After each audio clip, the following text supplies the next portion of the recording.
दोस्तों हाल ही के अंदर जो है दिल्ली सर्विस बिल यहाँ पे ला चुके हैं और अब जो है लोकसभा के बाद पास होने के बाद अब राज्यसभा में भी यहाँ पे दिल्ली सर्विस बिल यानी कि दिल्ली सेवा जो बिल है वो अब पास हो चुका है। तो देखिए इस समय जो आम आदमी पार्टी है उसका जो एक मेन मोटिव था कि जो दिल्ली सर्विस बिल है वो एक तरीके से पास ना हो पाए और साथ ही साथ जो दिल्ली का एडमिनिस्ट्रेटिव एक तरीके से हम बात करेंगे कि जो एडमिनिस्ट्रेशन है वो दिल्ली के हाथ में रहे ना कि लेफ्टिनेंट गवर्नर के हाथ में।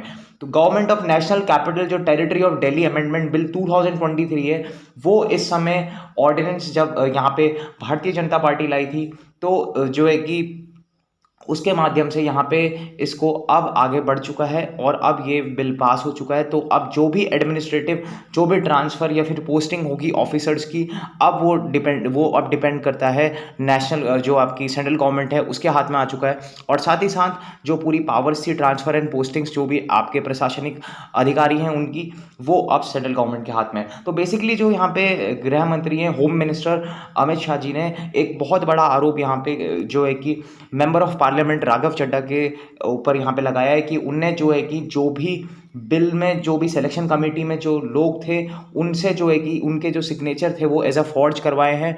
और साथ ही साथ जो है दोस्तों जो ये आपका फॉर्ज सिग्नेचर करा के यहाँ पे आगे इसको रोकने की कोशिश करी जा रही थी आम आदमी पार्टी के द्वारा, ये एलिगेशन यहाँ पे लगाए हैं। इसके बारे में पूरी चर्चा करेंगे दोस्तों। अगर आप चैनल पे नए हैं तो चैनल को ज़रूर से इंश्योर करें कि आप सब्सक्राइब कर लें और हमारे सदस्य बन जाएं। तो देखिए ऑर्डिनेंस क्या होता है बेसिकली, जब आप कोई भी हम एक तरीके से सदन में लाते हैं तो वो 6 महीने तक यहाँ पे रहता है और उसी के साथ साथ जो है कि ये पार्लियामेंट द्वारा यहाँ पे पास कराना ज़्यादा ज़रूरी होता है अगर हमें उसे एज अ बिल में कन्वर्ट करना है। तो अध्यादेश बेसिकली वैसे तो इमरजेंसी कंडीशंस में यहाँ पे लाया जाता है एज एन अगर मैं बात करूँ तो ऑर्डर्स ऑफ सुप्रीम कोर्ट जो भी हमारे प्रीवियस जजमेंट्स रहे हैं। और यहाँ पे कोई हमें ज़्यादा एक तरीके से हम बात करें तो इमरजेंसी या फिर कोई एक्स्ट्रा यहाँ पे कंडीशंस देखने को नहीं मिली है। लेकिन देखिए जो पावर ऑफ ट्रांसफ़र है ना वो फ़िलहाल तो अब जो है लेफ्टिनेंट गवर्नर के हाथ में यहाँ पे आ जाएगा। और उसी के साथ साथ जो है कि ऑलरेडी ये लोकसभा में पास हो चुका था जीएनसीटी बिल, अब राज्यसभा में पास हो चुका है। 131 यहाँ पे फेवर में एमपी हैं और 102 यहाँ पे अपोजिशन जो यहाँ पे अपोज कर रहे हैं इस बिल को। तो फिलहाल तो 131 यहाँ पे फेवर में, तो उसी के साथ साथ दोस्तों अब ये इजीली पास हो चुका है। और उसके साथ साथ जो है कि बिल को डिले करके यहाँ पे सिलेक्शन कमेटी के पास अब यहाँ पे भेज दिया जाएगा, क्योंकि जो आरोप थे उसके यहाँ पे जो आरोप थे कि इस फ्रॉड सिग्नेचर कराए गए हैं दोस्तों। तो अब ये सिलेक्शन कमेटीज़ की जांच करेगी। उसी के साथ साथ जो है कि आप जो यहाँ पे 5 मेंबर्स से बताया जा रहा है कि बिना पूछे बिना उनके राइट के यहाँ पे एक तरीके से उनके प्रिविलेजेस का ब्रीच करके ये जो फोर्स सिग्नेचरिंग यहाँ पे कराई गई है।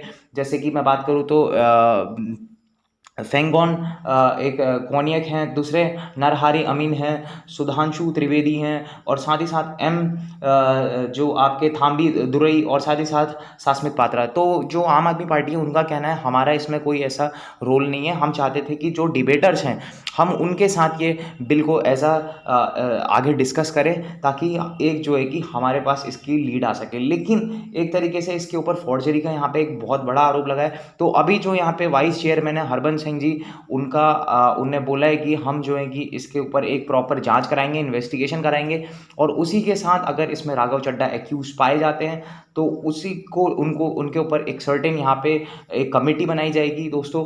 और उसी के साथ साथ जो है कि ये कार्रवाई आगे बढ़ेगी। तो देखिए जो भी कॉन्सेंट यहाँ पे नहीं लिया गया एमपी से, ठीक है ना, जो भी जो सिलेक्शन कमेटी में थे एंड साथ ही साथ जो है कि वो जो सिग्नेचर्स थे उनको एज अ फॉर्ज यहाँ पे करार दिया गया है बाय द बीजेपी गवर्नमेंट। और उसी के साथ साथ जो वाइस चेयरमैन है हरबंस सिंह ने बोला कि इसके ऊपर हम कंप्लेन एज अ प्रोब यहाँ पे फाइल हम कंप्लेन कर लिए और अब इसके ऊपर एक प्रोब चलेगी। तो बेसिकली ये डिपेंड करता है चेयरमैन जी के पास कि ये आगे इन्वेस्टिगेशन होने के बाद क्या इनके खिलाफ कोई कार्रवाई ली जाती है नहीं ली जाती है। देखिए मैं बताता हूँ, देखिए जो ब्रीच ऑफ प्रिविलेजेस यहाँ पे होता है जब किसी के भी सदस्य की यहाँ पे राइट्स को ले लिया जाता है, उसके राइट्स को हनन करा जाता है, जो आपका ये पार्लियामेंट के अंदर, सदन के अंदर, तो वहाँ पे एक ब्रीच लाया जाता है जिसे हम बोलते हैं प्रिविलेज मोशन। आप लोगों ने इसका नाम काफ़ी बार सुना होगा। तो देखिए जो प्रिविलेज मोशन होता है बेसिकली 19 अगर मैं बात करूँ 77-78 के बीच में यहाँ पे कंटेम्प्ट ऑफ पार्लियामेंट में जो है कि प्रधानमंत्री उस समय की श्रीमती इंदिरा गांधी जी के खिलाफ भी लाया गया था। और देखिए जो प्रिविलेज होता है ना बेसिकली जब आप कोई बहुत बड़े यहाँ पे आरोप में फंसते हैं, या फिर जब आप कोई भी कोर्ट जो आपका पार्लियामेंट है उसकी प्रोसीडिंग्स में आप उसको रोकने की कोशिश करते हैं। जब आप प्रोसीडिंग्स को रोकने की कोशिश करते हैं तो बेसिकली वो एक तरीके से कंटेम्प्ट ऑफ पार्लियामेंट में आ जाता है। और उसी के साथ साथ दोस्तों अभी जो है यहाँ पे ऐसा ये प्रिविलेज यहाँ पे ब्रीच हुआ है जो as a right of another member का यहाँ पे हनन माना जाता है। तो उसी को लेकर देखिए कोई भी यहाँ पे जो प्रिविलेजेस हैं कोई एज अ डिसाइडेड नहीं है कॉन्स्टिट्यूशन के अंदर कि ये प्रिविलेजेस होंगे, है ना। और उसी के साथ साथ दोस्तों कोई भी अगर मैं बात करूँ तो पनिश यहाँ पे मेंबर्स को किया जा सकता है अगर जो है कि यहाँ पे ब्रीच हुआ है प्रिविलेजेस का।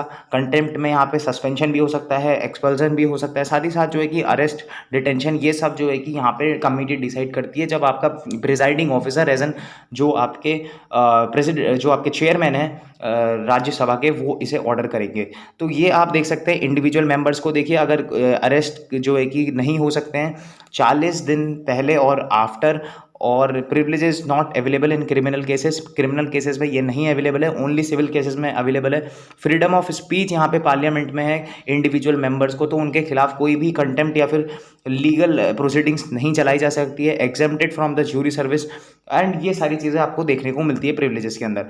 तो बेसिकली जो अभी ये आरोप लगे हैं दोस्तों, देखना होगा आने वाले समय में क्या इनके ऊपर कोई कड़ा एक्शन होता है कि नहीं होता है। और अगर जब यहाँ पे चेयरमैन एडमिट कर लेते हैं दोस्तों कि यहाँ पे ब्रीच हुआ है, तो उसके बाद यहाँ पे प्रिविलेज कमेटी बनाई जाएगी और वो डिसाइड करेगी कि जो ये पर्टिकुलरली मेंबर है सदन का जो जिसने इस चीज़ को, इस प्रिविलेजेस को ब्रीच करा है, तो उसको क्या डिस्क्वालीफाई करना चाहिए या फिर उसको कुछ समय की यहाँ पे सज़ा देनी चाहिए एज अ डिस्क्वालिफिकेशन।